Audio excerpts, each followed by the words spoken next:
Hello,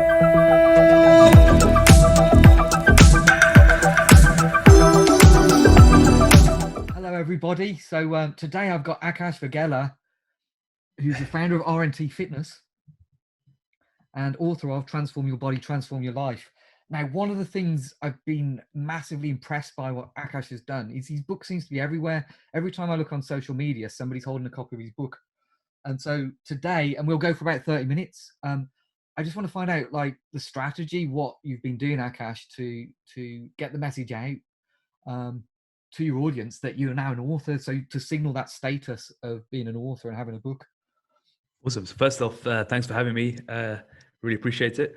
And also a big thank you for helping this 10-year dream of mine come to life. You've been an integral part of it. And the beautiful front cover I see behind you is all down to you. So thank you. Bless you. Yeah. Yeah. Well, there it is. Your book's on proudly on display there behind me. So the strategy, you asked about the strategy. So yeah. What I've been doing is I've been building up the idea that I've been writing a book for a long time. I announced to everyone, just for probably a sense of extra accountability, that in September, my next project was to launch a book, and I was going to launch it on our 30th anniversary, which is 24th of May. And I said it right from the start that it's going to come out on the 24th. And during the writing process, as I showed you in the article, the journey to writing the book, I was always picturing the process of writing, whether it was small snippets of text or just like in most cases, it's just sheets everywhere. And I just take a picture of it saying, the writing journey continues. Or what I had at the beginning for the first draft was I had a whiteboard of the 40,000 words, and I just ticked off every time I did 1,000. So it just got everyone knowing that I was going to write a book. And then once I submitted it to you guys, then I shifted my eye to professionalizing that a bit more.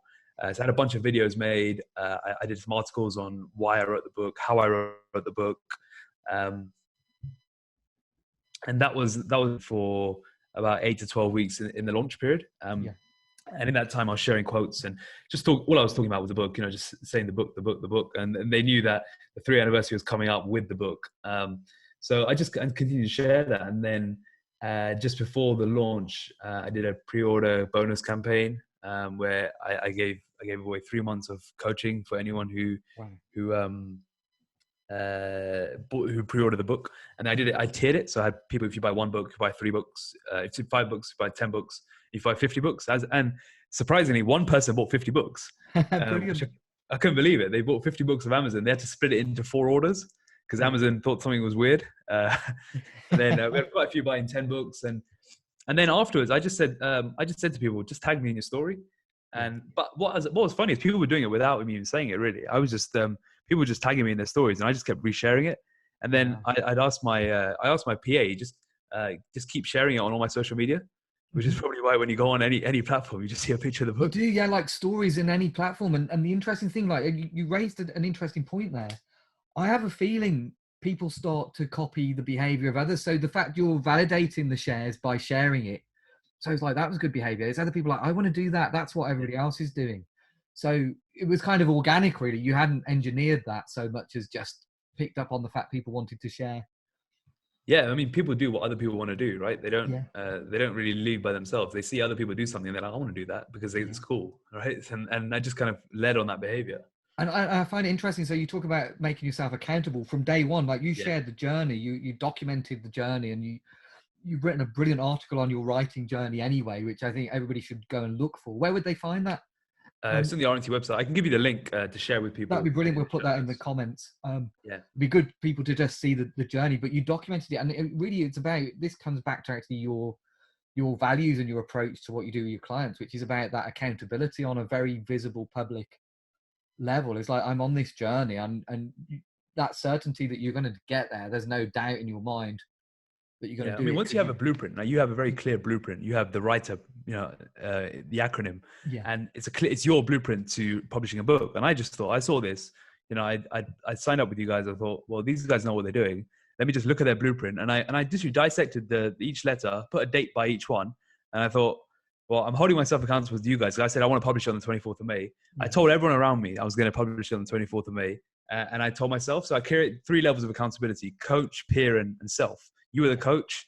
The peers are my clients, my friends, my family, and the self is obviously myself. So I just applied those 3 levels and Yeah. made it extremely visible, and then applied your methodology to make it happen. I didn't like try and guess the game. I just thought, okay, I need to write it, then review it, then whatever the next steps Yeah, are. right. So it's write, review, improve, test, edit, Yeah, repeat as needed. exactly. Yeah, Yeah, that's brilliant. So that to me, like, that's really good, because you were embodying what you teach and what you're telling people. You're doing this like radical accountability was impressive, but it actually became, like, from what I've seen, that actually became part of the way that you were able to share socially. Like, it was a natural outcome of what you would have done anyway. Um, and so one of the things I'm trying, or I'm telling our authors to do consistently, is signaling they've arrived as an author. That means putting a social banner up saying, here I am with my book. It means yeah. talking about the book. It means sharing quotables from the book and praise from the book, because that raises your profile. So have you had any kind of, have you found the sales process easier, of people buying into what you do with them more easily since you've had the book, just kind Yeah, of I feeling mean, like they're working with an author? yeah. So one of the biggest things we've heard from our clients who've been getting the book is, I wish I had this at the start. Yeah. And I've had, especially long-term clients, they're like, dude, if I had this 2 years ago, this whole thing would have been so much easier. And what I'm most excited about now is for we've got our next intake starting July the 13th. Yeah. And we've told all of them to buy the book beforehand. Like, you've got to read it in order to go on the journey. And I can't wait to see how their results are, because already everyone who's read it so far, like a lot of the clients are the ones who are really pushing it for us. And they're like, this is everything I need to know. I know what's coming up next. Like, one of the jobs as a coach is you always need to map the journey for someone. You Yeah. need to map the journey for the client as what's next. Yeah. It's one of the hardest things to do as a coach. It is always what's next. And now that what's next question is answered in a book. And all we now need to do as coaches is guide them on that personal journey and hold them accountable to it. So it makes our life so much easier. Yeah. And it's such a valuable asset to our business that, like, I'm just so excited to see what it does for our results, because our results are what built us so far. But now Yeah. I think it's just going to go on another level when people know what's coming. And I think it's going to improve our retention, our length of journey, where people, they might be staying with us for 8-9 months. Now they might be thinking, well, in the book, it talks about this journey of 2, 3, 4, 5 years. Yeah. Well, what am I selling myself short on? Yeah. So the possibilities are going to be incredible. And I'm really excited. That's really interesting. So actually, the book, it does a double job. I mean, we know this. That's why we love books. Not only are you increasing your ability to serve your clients, because it gives them another way of mapping the journey. It kind of it teaches them what the vision of the future could be in a way where they can do it intimately without it feeling like a sales push for something extra. It's like they make the discovery themselves. It's so true, because sometimes we get to the point where, you're ending phase 1, which is typically, you're in the shape of your life for us. And then in the lead up to that, it's like, okay, what's next? And we got to teach them what's next. But that kind of, like you just said, it can often feel like you're trying to sell them on a package, even though you believe in what they need to do next. They need to consolidate. They need to then move into another phase. Yeah. You believe in it so much, but they might see it as you trying to sell something. But if it's laid out in a book, there's none of that hard selling that needs to be done. It's like, that's just the natural progression. And they make that discovery for themselves. That light bulb goes off, that epiphany happens for them, because they've read, they're like, that's what I need to do next. And the book does that job in potentially a much softer, more comfortable and natural way than trying to have a conversation about that, where it might feel awkward. Exactly. It just tells a story. Like, the book starts from, it starts with the first chapter is all about why you may have failed in the past before, which is, for anyone reading it, that's like, okay, they can relate to all of these. And then it's like, well, here's a solution. And it takes you on a 5-chapter journey, and you go through the whole thing. And the beauty of it as a client is that no matter what stage they're on, they can revisit continuously. Yeah. And it can act as like a reference tool. So they don't just have to ask their coach for the questions. It's like, oh, okay, I can just check now. It's just right next to me. And it's a constant referral guide that people can use. And one of the coolest things actually is now some of our clients, the ones who've bought like 10, 15 books, they're giving it to their team members, they're giving it to their colleagues, their family. And that's just really powerful, because then I'm looking forward to seeing how the impact the book has on people like that, who aren't familiar with our methodology, but I've come across a book that's so different to other fitness books. There's no training plan. There's no diet plan. It's like, no, this is an actual methodology and a journey that's different. And I think that's the magic, like seeing the way a book spreads. This is why I love books, physical books specifically. You don't have to plug one in to share it with somebody else. So people are like, what's that you're reading? What's that you've got? Like, let me have a look. And you can pass that message along. Like, you can spread the message. And I know like, and I want to ask you a little bit because I'm really fascinated. I'll ask you in a moment, but I know what part of your mission is to change loads of lives. Over 2,000 lives now have been transformed this way, and you see the physical, the body, the physical transformation is just the vehicle for getting this whole life transformation. Absolutely. So the more people you can reach with your book, with your ideas, even if it's via a book from a friend that referred it or handed it to somebody else, that's a good thing that the book can do on a different level that you possibly not catch if you just use the normal channels to get the Exactly. message. I mean, the physical, our mission statement is the physical is the vehicle. And if you master your body, you can use that as a vehicle for other areas in your life. And one of our values is around service, which splits into two, which is one is obviously our coaching service, but another part of it is content. And Yeah, content is such a special part for us, which is why we pump out a lot of free educational content, whether it's on our podcasts, our articles, YouTube, etc. And this is now another like key part of our content. While a book isn't free, but it's so cheap for what you get inside it. yeah. Um, it's it's just another for me it's an equal pillar to our coaching in how powerful the book is for our mission statement, which is what we're trying to do. And it's interesting because this is one of the things I wanted to talk about. Like often, we've got some questions coming in the comments, so we'll come to those in a minute. Often people don't know how to put that much content around, and like you kind of done it the other way around. Sometimes the book becomes the seed where all the other content can come from. You've already created loads and loads of content. People can binge for free on the stuff that RNT Fitness has got for them on nutrition and all the other things and the kind of mindset stuff. So how do you operate that? Are you constantly creating content now, or how do you do that? How do you make Yeah, it look so easy? yes, we've got now, I think in the last 3 years we've done about 250 plus articles, 150 podcasts, over 200 YouTubes. So we've got a lot of content, and like you said, people binge on it all night long Yeah. if they wanted to. And then in terms of I've always had a routine of trying to put at least one article out a week, Okay.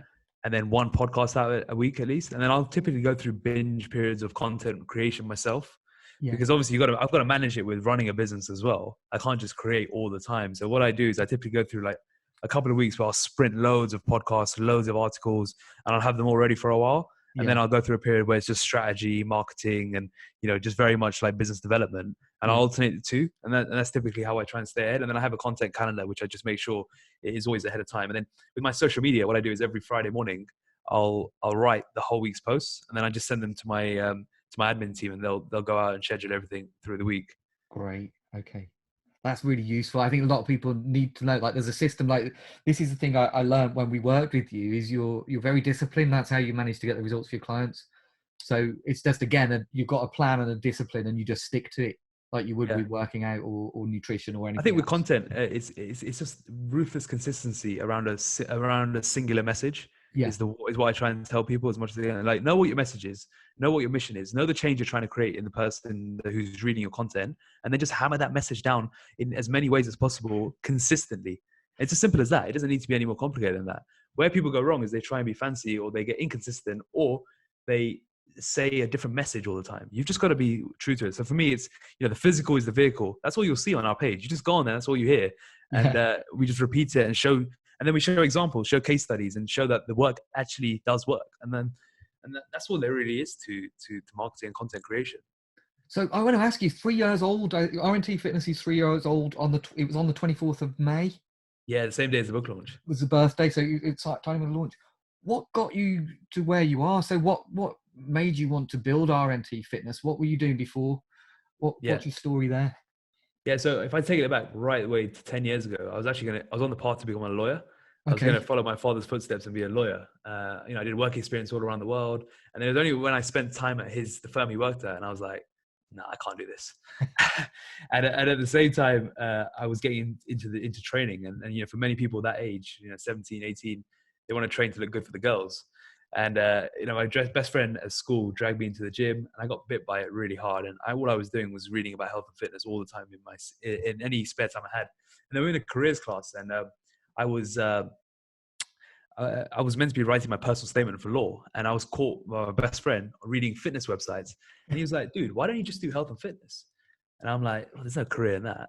And then I looked at it, I saw the sports science, and then, you know, coming from an Asian background, if you don't do medicine, law, dentistry, or one of those traditional four subjects, you're considered a bit weird and considered a bit of an outcast. Yeah. So first, once I got my parents around it and had the shock, horror that the son isn't doing one of those four subjects, you know, I went to university to study sports science. I started helping people for free there. And I was actually doing online coaching while I was at university without realizing it. I was helping all my friends around the country, just sending them emails. This was before it was even a thing. So I was just helping people for free, experimenting.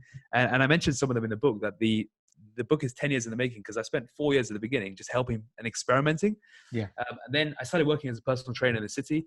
So I was working with all the execs in Liverpool Street, you know, City of London. Did that for 4 or 5 years. And I quickly realized that I realized at the beginning, but it wasn't until later on where I realized that being a PT is very unsociable. You know, you're out the house on the first train at 5:30, you get back at 10, and your diary is completely controlled by your client. And there's only so many people you can help in a day.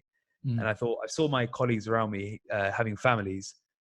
They were never seeing their families. They were never seeing their newborns. And I thought, this isn't sustainable, nor this is what I want. And having had that experience online, I thought, this is a no-brainer.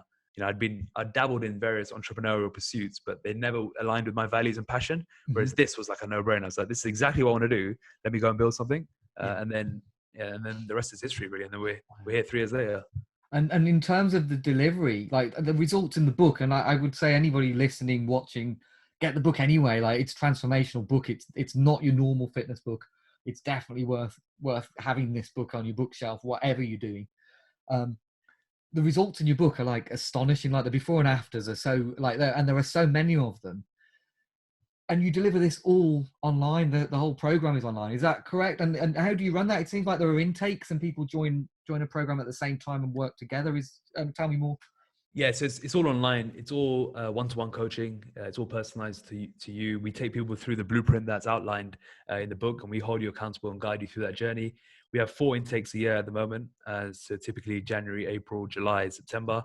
And then while they're not necessarily training together, but we have a strong community aspect. So people who are on that journey together typically become friends outside, and it becomes, that creates the peer level community and the peer level accountability that helps add that extra layer to the coach accountability that's at the top. And ultimately, we just guide people through the 5 phases, get them into the shape of their lives, and then teach them how to actually stay there and continue to improve. Because most companies are fixated on how do you get in shape. But what we focus on is, get in shape. That's great. But it's actually the easy bit. And the hard bit is, how do you stay there? Yeah. Staying there requires a change in your identity, your behavior, your mindset. And those are the phases which are much harder, but will allow someone who loses a lot of weight and body fat to stay in shape and reap all the rewards and use the physical as the vehicle. Yeah. And I mean, I'll talk about my own kind of journey. Over the last year, I lost 13 kilos. In my mind, for some reason, and like, it's an interesting thing, I still consider myself a different shape to what I see in the mirror now. I'm a lot slimmer. I still assume that I'm the fat guy. Still, I still see myself like that. And so that identity change is interesting. And I know you've nailed that. Like, I've seen the results, and I'm lucky enough to know a lot of people in your network, and I've met people. It doesn't seem like they've just changed their body. This is the interesting. People I might have known when they were a little overweight or like struggling with health and fitness, they've changed in lots of ways. Like they come at me like they seem wiser, and you know, they've got something very specific. Like, you know, they've got integrity and around what they're doing on a different level. And People I just know, start firing on new cylinders. yeah, I mean, that's the title of your book, and this was a thing. I know that the title of your book was a tagline we saw on your website. It was there front and center. So transform your body, transform your life. This is about, you know, actually there's a much bigger picture than just getting a 6-pack or looking good on the beach. Yeah, absolutely. And I think the identity thing you talked about is really important. And there's a bit in the book, you know, the Suraj's story is all about that. You know, let's say you go from 90 to 70 kilos, you end up at 70 kilos, but in your brain, you're still thinking like a 90-kilo person. So your behaviors are like, yeah, I'll have 10 pints at the pub on Friday night. Yeah. Your identity is still around that. And it takes a lot of rewiring to be able to get there. And also actually being aware of that. A lot of people aren't aware that their identity needs to change or is changing. And they latch onto their old behaviors, which is why they end up rebounding or yo-yoing. And it's about letting go of that old identity in order to to move into a new skin, essentially. Yeah. And can I ask that? I mean, I think the identity thing is really fascinating because we often, we're working with entrepreneurs that don't see their identity as writers necessarily or authors. How have you stepped into that identity? Because you're signaling it in a way where, you've arrived as an author, and I love it. Your status as an author is clear. Have you been doing the same kind of mindset stuff you would do with a client in terms of, owning that space as an author now? Yeah, one of the first things I did was in my bio, I changed it from writing articles, and I added it in front of it as an author of Transform Your Body, Transform Your Life, because I've always wanted to have that Yeah. you could say as an identity. I've been writing for years, so for me to make that shift wasn't hard because I always considered my best things, my best skills were writing, marketing, and business development. So for me, it wasn't never like I've got to do, and coaching, obviously. Yeah. So it was never like a new thing for me. It was something I stepped into easily, and I love it. I love it. Yeah. Good. Yeah. I still can't get over the fact that my book's in people's hands. Yeah, it's a lovely feeling, and you'll be getting people hassling you on public transport. Like, I know you can sign my book. That happens as well every so often, especially with the volume of books that are out there that you're pushing out. I've had a comment in the chat today from Tammy Banks asking, because she's just bringing a book to us, so she's one of our authors. She wants to know how she can build momentum, so she'd like a bit more of the detail about how you launched, how you got the momentum going. Is there anything else, any tips you'd share on that? So you talked about sounding like you can get one sort of 550. So you did a tiered kind of offer and bonus. Yeah. But how are you operating in terms of continuing the momentum? And I know you've got a planner. Sorry, I'm answering it a little bit. I saw there was a planner that now accompanies the book, which is awesome. For which one? The planner? Which planner? Sorry. So you've got a journal, not a planner. Sorry. Oh yeah, the journal. You've got a journal that comes with the book as well now. Yeah. We released the journal. And that looked like to me like you've done that as that was cool. So I've actually got the thing inside here, the Transform Your Body, Transform Your Life feature. Oh, super. But there's additional. What I'm doing now to continue the momentum is I'm trying to get on podcasts. I was just on BBC Radio actually just now promoting the book, which was quite cool. So that was a big one. I've been on 4 podcasts this week. Plan to just keep trying to get them in during the week, and then I'm also like we're doing the Audible or recording in a couple of weeks, so that will keep the momentum going. And then I've still got your Kindle launch plan to use. Yeah, you haven't even done that yet. No, I want to use that when momentum starts to die down. I'll use that again to push things back up.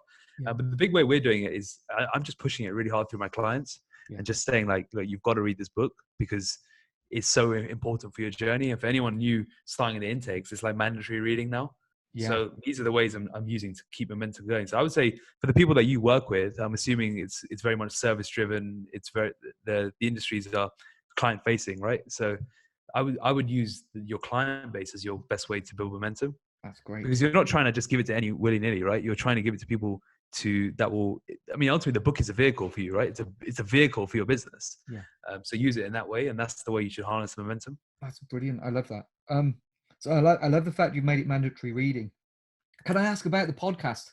Have you deliberately gone out and used your book as a lead in to get those, or did they come towards you? Because often I'll advise our authors to kind of lead with a gift book to people with a platform if they've got a podcast or a radio show or a platform or a speaking event that they could potentially be at or be interviewed. Did you do that as a deliberate strategy to raise your profile, or did it come to you just naturally that people saw the book and wanted to speak? So the ones I've done this week, last week, and the ones in the next couple of weeks, they're a mix of those who've asked me because they know I've got a book and they're in my network, and those who I know quite well. So it's easy for me to say, hey, do you mind if I come on your podcast and talk about the book? So it's been quite easy. What the next strategy is now that, I've just ordered a couple hundred books from you guys. So now the strategy is I've got a lot of addresses. I've been collecting addresses in the last couple of weeks of people who have an influence, people who are authorities in the industry, different industries as well. Yeah. And my plan is to ship those books and then wait a bit and then ask them to come onto the podcast. So that's the next strategy. It's exactly what you said. And so great. Pretty much an outreach, a kind of a warm up strategy to send a gift and then follow up with a. Exactly. Maybe I could talk to your audience and serve your audience. Yeah. So right now I've not said anything about that. I've just said, hey, really like your stuff. You've been inspirational in this book. What's your address? I'd love to ship it out to you. Yeah. And then hopefully the next step would be, hey, what do you think of the book? can we get on your podcast? So, Perfect. Thanks for sharing that. Yeah, that's a really useful strategy. And again, the purpose of the book is always to elevate the business as well and the business owner. So it's not just about selling books.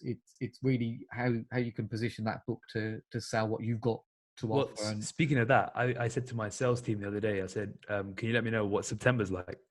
And they said, they gave me their numbers, and I was like, all right, can you just, because we might have some capacity, can you just slow things down? I was like, don't follow up with people for now. And they said to me, we're not following up with anyone. It's the book. They're like, the book is people because we have a scorecard as well. yeah, People are filling in the scorecard. They've said they've read the book and they want to sign up. yeah. So we're not even doing any selling. I was like, oh, okay. And I didn't see that. I didn't know that was going to happen, but so it's an unintended consequence, which is you're kind of getting oversubscribed to a degree, and you've got people like automatically coming towards you because your book's doing a sales job in conjunction with your scorecard. Yeah, so we've combined the two. I think you guys had Daniel Priestley on last week, and you were talking about that combination. And I've got the same combination. It works. And the funny thing is, I met the people I got the scorecard with and yourself both at the same event, the KPI event last September. I remember. Yeah. So they're both in combination now, both launched, and they're working really well in tandem. So when people go on the website, they can get a free chapter of the book, and then on the back end of the free chapter, they can take the scorecard. Yeah. And then the two interlink the other way. So if you take the scorecard on the back end of that, you can read the free chapter. Super. So they're working. So you're and then catching on the back people at both ways. And I suppose it's relatively early days, but I know you'll be measuring this because you're good at marketing. It'd be interesting to see which one's converting the most and which one's kind of generating the most leads from ad spend as well. If you're doing the one that does the best, I would say actually in terms of warm leads would probably be the scorecard. Okay. The scorecard seems to do really well for us. It makes perfect sense in your industry that people want to find out where they're at, don't they? Want to know a kind of a benchmark. Because that's where you usually start. What would be the best combination now is like, okay, you've done well in the scorecard, but now you've got to read the book.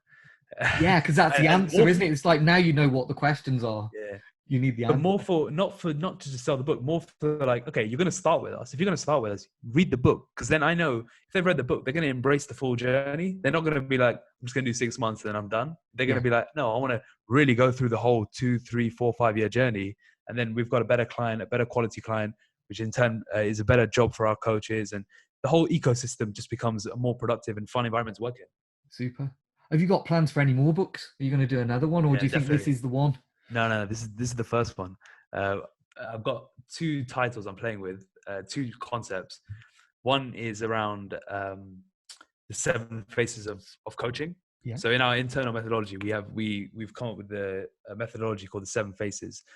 In that there's 7 different types of hats you have to wear in order to deliver an effective coaching service. And this can apply to any industry, anything you do, anywhere we are client facing and you're a coach. There's 7 different phaces you have to wear. So one would be that, and I think I was telling you about this before, and you said it pretty much writes itself, right? It's a chapter per face. Yeah. But the second book is, and this is probably the one I'm actually going to write first because of the way it's actually going to be like a follow-on from this one.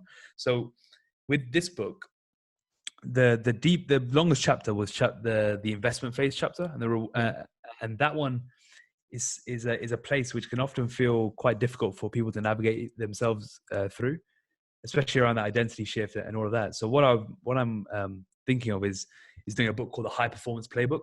Yeah. And the reason is once you've transformed your body, you're in your best physical condition. It's like, now, how do we achieve high performance in all areas of your life? How do we use everything you've learned how do we activate this vehicle that we've been talking about? How do we activate it to the max? And this will be essentially a massive deep dive into the investment phase and how you can maximize that phase to really set yourself up. So you can use everything you learn in your physical journey to accelerate your career, accelerate relationships, etc. So that's what I'm thinking for is that it's going to be the next book. Fantastic. Once I've calmed down from this and downloaded my brain, I'll be in touch with you on that. Yeah. That's the next book, and then the one after that will be the 7 phases. So yeah, it's exciting. I'm really excited to start again, but I also need that time to kind of decompress after just finishing this one. Yeah, and also, I mean, the book is now doing a job, so you want to make sure the next book has got a specific outcome in mind for your business as well. So you'll be targeting the people later on in their journey in the business. So this book is very much like, this is our methodology, whereas the next book will be like, okay, you've been with us for a year. Now, what's your next 2 years looking like? Yeah. And so it's very strategically aimed at those people who, it can often be a difficult period, like what's next? And this is really hammering, honing in on that period. You referred to the investment phase. I don't think, just so people might be thinking, oh, what's the investment phase? Could you like do a 2-minute kind of summary of like what all the phases are inside the book that sure. you really go in deep with? Yeah. So the first phase is cleaning the palette. I've called it cleaning the palette. And what this phase is about is nailing your 3 S's: structure, strategy, and systems. And in this phase, you work on your non-negotiables, you work on managing your decision fatigue, and you work on mastering your precursors. And you do this all around your transformation checklist, which is around steps, sleep, training, when you've written it, steps, sleep, training, and nutrition, and water. And then the next phase after that, once you've laid your foundation, which is the CTP phase, you go into the process phase, which is about accelerating towards your first goal. In the process phase, you have 5 stages. You have the honeymoon period, the motivation dip, the gather momentum, the precision dip, and the grind. And then you reach your checkpoint. Once you reach your transformation checkpoint, you then have to consolidate. So most people either they get to the top of the mountain and they just try and race down to the bottom and they end up falling down. What you've got to do is take a safe passage home. You've got to master that tip of the mountain, which starts at the beginning of the grind, which is the really hard bit of getting into shape. You get to the top, and then you've got to slowly work your way back down and control and maintain your results. Once you come out of that critical period, you have 2 choices. You have a lifestyle solution or you have a muscle builder. A muscle builder will focus on how do I improve my physique as much as possible. A lifestyle solution will be like, how do I maintain what I've achieved in the best way possible?